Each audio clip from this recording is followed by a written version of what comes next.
Ayan, good afternoon guys. At ayan, kumakain tayo guys. Ito ang ating ulam. So ngayon guys, kumakain tayo at ito papakita ko ang ating ulam ng tanghalian. Ito guys, oh. Ayan, isda. Ayan, sausawang kamatis. Ayan, hindi ko alam kung anong klaseng isda po ito guys. Ayan, pinrito to kanina ni Red Noveno at medyo late na tayong nagtatanghalian. At kaninang almusal kumain ako ng tinapay. So ayan guys, so 1:20. Ayan, time check tayo, oh. 1:20. Ay, 2:20 na pala. Tingnan mo nga naman, oh. 2:20 na pala. Akala ko 1:20 pa lang, guys. Oh, 2:20 na pala. Tingnan mo. Talaga naman. So, ngayon pa lang tayo nanananghalian, 2:20. Ayan, ang ulam natin ay isda. Sarap. Na ano kasi ko, nalibang ako maglinis, guys. Ayan, naglilinis kasi ko dito, guys. So, ito yung kinain ko kanina, oh, tinapay, oh. O, nag-aabang na si Sydney, oh. Sydney, wait lang, ha. Kumain ka naman kanina, di ba? So, nag-aabang na siya, oh. Oh, ayun na Sydney, oh. Nag-aabang na. Mamaya, Sydney, ha. Kumakain pa ako, eh. Pero pinakain ko na siya kanina. Kumain si Red kanina, 11:30, eh. Ito kasi kinain ko, nagtinapay ako. Tinoast ko. Ayan, tinoast natin sa ating toaster bread. At, naglinis ako dito. Ayan, no, guys. So, binrush ko yan, no, yung mga gilid-gilid. Ayan na sila Red Noveno. Umalis din sila Red, eh. Ayan guys, so ayan, oh, binrush ko yan. Yung mga gilid-gilid na yan, binrush ko. Ayun. Ayan, medyo luminis na kasi ang dumi-dumi. Ayan na sila Red. Ayan, nakabili na sila. Ano binili nyo, di? Ayun, steel matting. Bumili na sila ni Kuya Gerson. At ginagawa nila yung... ba't ang lalaki ng butas, daddy? Ganyan ba talaga steel matting? Liliit din yan. Pag katagalan, niliit din yan. Ayan, gail mating. At gumagawa sila Kuya Gerson dito. Ayan, na-assist siya ni Red. At pinapagawa natin ngayon dito si Kuya Gerson. Ayan, papakita ko po sa inyo guys. Yung ginagawa ni Kuya Gerson. At nakastop pala sila ngayon kay Ma'am Bertus. So ito po, tamang-tama. Ayan, oh. Nagbili sila ng steel matting ni Red Noveno. Ayan guys, yung steel matting. Ay, maatigas! Antigas! So, ganito rin yung gusto kong ipabakod. Steel matting lang. Daddy, ganito rin yung pambakod, di ba? Di? Magkano yung ganito, isang rolyo? Ha? May tubo ka pa. 400 lang yan, eh. 400. Ayan, guys, so. Ang ginagawa nila ay yun, bahay ni Summer. Ayan. Naggagawa si Kuya Gerson, naghihinang. Ang tawag dyan? Ha? Welding pala. Anong hinang? Alahas, hinang. Welding pala, welding. So, welding po ang ginagawa nila. At nag-welding sila. At darating po kasi si Summer. Kailangan may kulungan sa pagdating ni Summer. Hindi si Sydney. Sydney, hindi naman ikaw yung ikukulong, Sydney. Kang malungkot. Ha, Sydney? Sydney? Nandiyan sila Kuya Bali. Ayan, no, kanina pa nandiyan sila. Pinapakain ni Red. Ayaw, eh. Ayaw bumaba ni Kuya, natutulog. Pero kumain na yata sila kila MK. Late na po kasi 2:30 na pala. Ayan, no, si Kalinga Puan. Ayan po si Kalinga Puan. Ayan, si Papa Chin. Ayan guys, gumagawa sila. Hindi naman po si Sydney ikukulong. Meron kaming bibiling Doberman. Doberman. Malaking aso yun, Doberman. Ayan guys. At nagwe-welding sila Kuya Gerson. At yun po. Hindi naman po si Sydney yung ikukulong natin. No? Sydney, hindi man ikaw yun. Huwag ka malungkot. Akala niya siya ikukulong. Ano po, darating na po kasi Sydney. Sydney po ay uuwi. Uuwi na. Pinapauwi na ni Daddy Red niya. Namimiss na po kasi namin si Sydney. Ayan, ito yung kanina kinain ko. Dami kong kinain. Naka-apat yata akong tinapay. Kaya busog pa po ako. So, ngayon lang ako nanananghalian. Ayan. At medyo busog pa tayo. Teka, kaya pala ako huminto kasi kukuha ko ng tubig. So, ayan guys, yung ating nilinis, oh. Grabe, binrush ko po yan, oh. Yan, yung buo na yan. Lahat na yan, binrush ko yan. Kasi nangingitim na siya dun, oh. Itim-itim na yung gilid pa dito, oh. So, nilinis ko po siya. Ito, anino po yan, ha. Yung itim na yan, anino. So, nilinis ko po. At binrush ko ng binrush. Ito yung pinambrush ko. Mamaya bababarang ko to kasi yan, binrush ko siya. Tapos, nilagyan ko siya ng Sondrox. Ayan, Sondrox yung ginamit ko para matanggal yung dumi. Pati ito, babrasin ko to. Itong lababo natin, babrushin po natin. Binababad ko lang muna to sa tubig at puro Sondrox yan. So, yan, ito, medyo kiniskis ko na rin po ito. Ayan, kaya medyo makintad na siya. So, yan. Kasi, yung dumi doon, no, ano na talaga, parang pangit na tignan na. Buo-buo na yung dumi. So, pati itong ref natin, nilinis natin to. Nung labas pa lang, wala pa yung loob. Yung loob, mamaya ko lilinisin. At kukuha lang muna akong tubig. Kaya pala ako, Tapos, itong ating freezer, ayan, tignan natin. Puno pa naman po yung ating freezer. Yan, tamang-tama, aalis si Red Noveno. Meron akong stock ng pagkain. Ayan, yung mga padala ni Insan. Ayan, marami pa tayo stock. So, puno pa yung freezer natin, kaya okay pa. Ayan, kinuha ko lang yung tubig ko guys at tayo ay kumakain. So, ayan sarap ng ating ulam. Isda, anong tawag dito sa isda na to guys? Torsilyo ba to?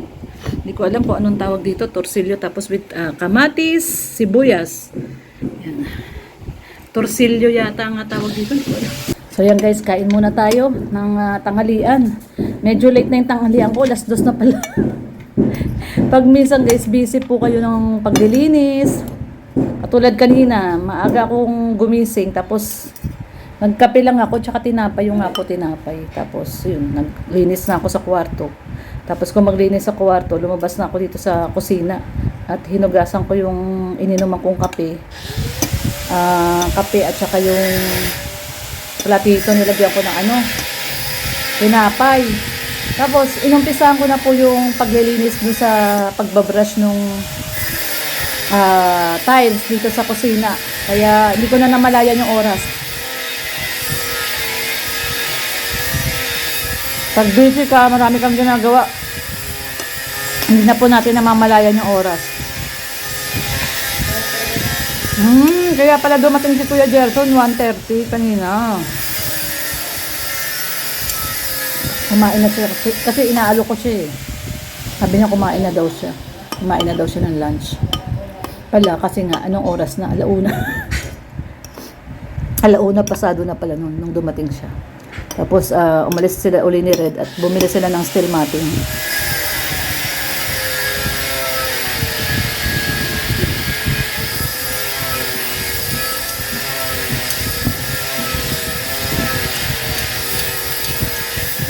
Pagtapos ni Kuya Gerson yung bahay ni Sydney, ipapatuloy na natin sa kanya yung terrace. Ano lang naman, tiles at saka pintura. Pintura sa harap, katulad lang kila Tupper. Pinturahan lang muna yung harap, tsaka na yung gilid, yung kabilang gilid. Mapinturahan lang yung harap at mapalagyan ng tiles yung terrace. Okay na po yun. Yun lang muna. Habang wala pa pong ginagawa si Kuya Gerson at naka-stop po muna sila kay ginagawang bahay ni Ma'am Bertus. So tamang-tama po yun. Kung magpa-umpisa ulit si Ma'am Bertus, di okay lang po, no? At least hanggang wala pang ginagawa si Kuya Gerson, paggawa natin yung ating terrace. Nakatiles na po natin. Tsaka papinturahan yung harapan. Para maganda na pong tingnan yung ating dream house. Yung harap natin ay may pintura na. Kahit yung harap lang muna ng bahay. Tsaka na natin papinturahan yung gilid.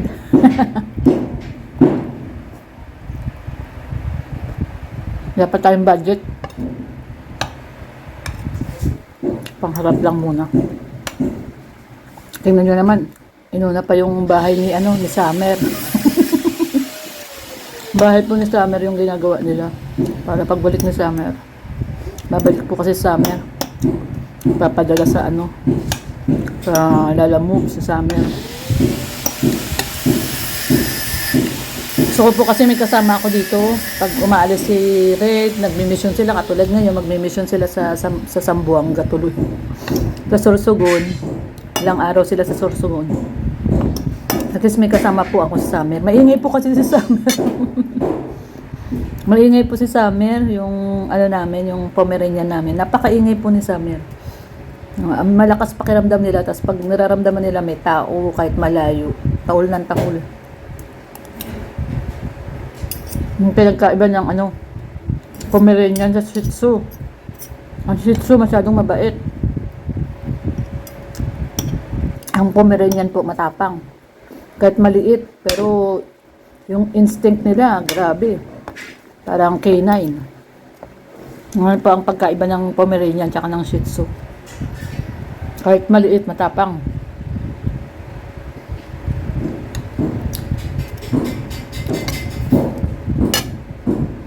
Tinik. Maingay sila guys, ang Pomeranian. Kapag may naamoy silang tao, ibang tao, o may nakikita silang mga tao na hindi nila kilala, nag-iingay talaga sila. Papadala natin sa Lalamove. Summer. Gusto natin si Summer. Kompleto naman na yung vaccine niya. Napabaksin na po siya sa Maynila. Pwede na siya lumabas-labas. Meron na siyang yung Typarbo. May 8-in-1 na po siya. Yung 8-in-1 kasi kompleto na yon. May anti-rabies na rin siya. So, kompleto na siya ng vaccine. Kaya, balik na po si Summer.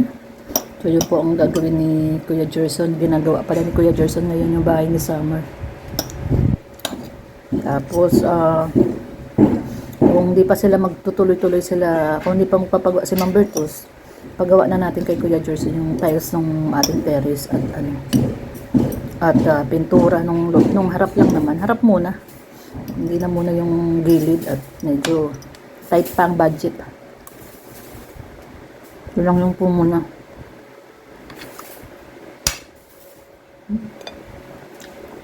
Alam nyo guys, ang ulam namin lagi ni Red Noveno isda. Nung nakaraan din isda. Ngayon isda na naman. Parang daw ito? Torsillo. Masarap naman po ito, lalo na pag prito. Favorite ko dito isda ito. Dito po kasi sa diet, fresh ang mga isda dito. Saka mura lang mga isda dito.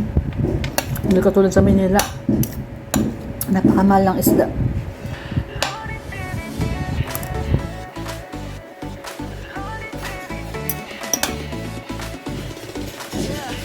Sa bawat lakad ng kamera mo, may ngiti kang hatid sa...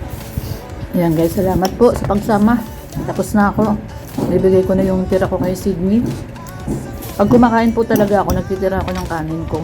O ng ulam. Para kay Sydney. Pero kanina pinakain ko naman yung Sydney. Kaya lang buntis eh. Matakaw. Takaw po si Sydney kasi buntis. Kakain ko ito kay Sydney.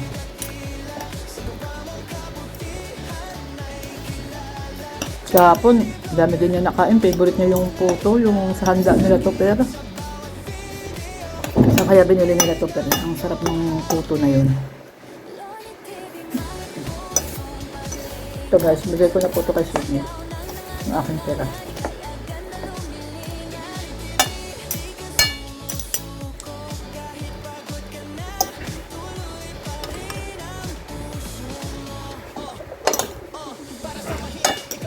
Kainin po natin Sydney. Ayan guys. Bigay natin yung tira natin kay Sydney. Ayan Sydney, kain ikaw. Ayos ka, lagi kang kumakain ah. Kain ka ng kain ah, buntis ah. Buntis po kasi Sydney guys. Ayan, tara oh, ito na, pagkain mo. Oh, dali, kain. Kanina kumain niya ng sinigang na lechon. Ayan, kain na. Kain na, sige. Sige, kain na. Ang kakain po yan. So, ito yung bagong bahay. Bagong bahay ng anak ni Red Noveno. Daddy, sinong anak mo ba yung uuwi? Sino? Sino?